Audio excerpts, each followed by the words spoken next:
Welcome back to another explainer. Today, we're uncovering a hidden, highly technical tracking method that is literally operating entirely under the radar on almost every single device out there. We've all been so busy clearing our cookies, hiding our IP addresses, and doing the standard privacy routine. But sophisticated trackers, they've found a completely silent, totally invisible way to identify you. Prepare to look at your computer's accessibility features in a completely new light. It sounds kind of like science fiction, right? I mean, can your computer's hidden voices actually track you? Well, the reality is, yes. Sophisticated tracking scripts are right now turning the built-in accessibility text-to-speech voices on your device against you. And the craziest part? They are doing it without using a single cookie. It's an incredibly clever and honestly somewhat unsettling exploit of tools that were originally just meant to make the web more accessible. Okay, let's dive into this. Here's our roadmap to demystify this step by step. We'll start with the invisible tracking threat, look at how voice fingerprinting works, then see why your setup is unique. After that, we'll cover advanced voice tracking techniques, why standard defenses fail, and finally wrap up with the cloud browser solution. Let's kick things off with Section 1, the invisible tracking threat. So when we talk about digital privacy, the conversation almost always revolves around cookies, right? Or maybe canvas fingerprinting if you're really in the weeds. But speech synthesis fingerprinting is this massive hidden tracking technique flying entirely ignored. Basically, it identifies users by enumerating, which just means listing out the available text-to-speech voices installed on their system. Think of it like a highly customized coffee order. Just like your local barista knows exactly who you are the second they see an order for, say, an iced, half-calf, oat milk vanilla latte with exactly 2 pumps of syrup. Trackers know it's you by looking at your unique combination of default operating system voices, neural voices, and downloaded language packs. It creates a highly specific signature. Moving right along to Section 2, how voice fingerprinting works.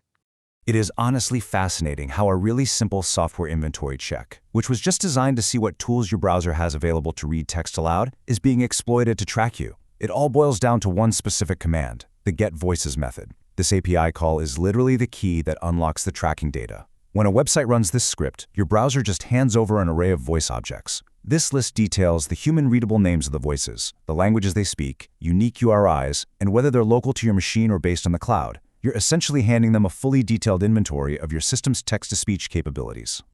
Which brings us to Section 3, why your setup is unique. We're about to reveal just how identifying this standard setup data can actually be. Just look at the dramatic variance across operating systems here. If you're on Windows 10, you might only have 3 to 5 voices per language, like Microsoft David or Zira.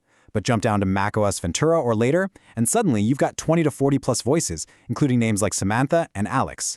And if you're rocking Ubuntu Linux, you are exposing over 100 distinctive synthetic voices. The wild thing is, just knowing the voice set alone is very often enough for a tracker to immediately identify your exact operating system and version. So, the absolutely crucial point here is the number 15 to 25. In the world of fingerprinting, we measure uniqueness in bits of entropy. The combination of your voice counts, the ordered names of those voices, and their specific URIs generates an incredible 15 to 25 bits of entropy. To put that into perspective, that's enough to create a highly identifying signature that reliably persists across all your browsing sessions.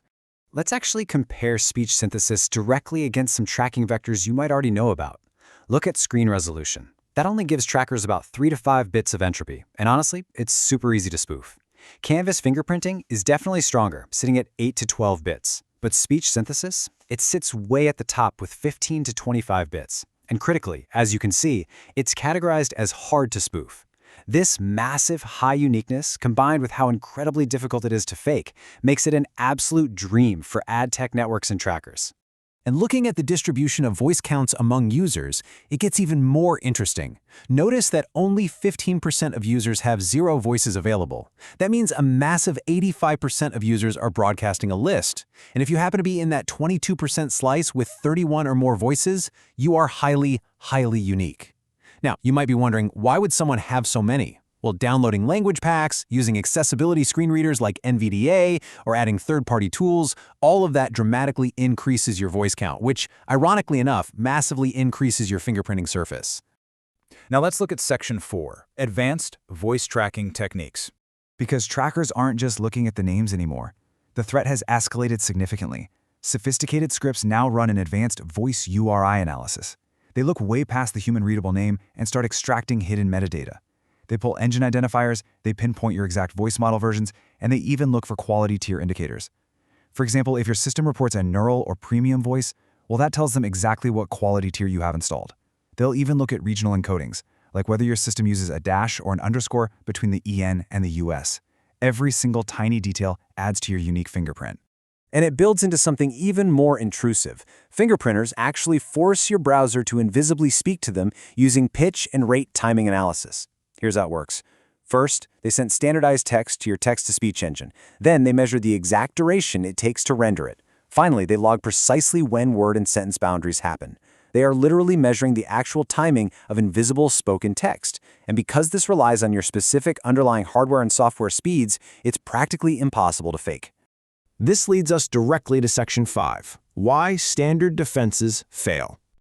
So how do we actually stop it? Well, before we get to the solution, we have to understand why your typical privacy extensions fall entirely short against the specific exploit. You might think, hey, a browser extension could just fake the list or block it entirely. But that totally fails. If an extension returns an empty list, that itself is a huge red flag to trackers. It's a strong signal that you're hiding something. Or if the extension fakes a list using JavaScript, trackers just use that pitch and rate timing we literally just talked about.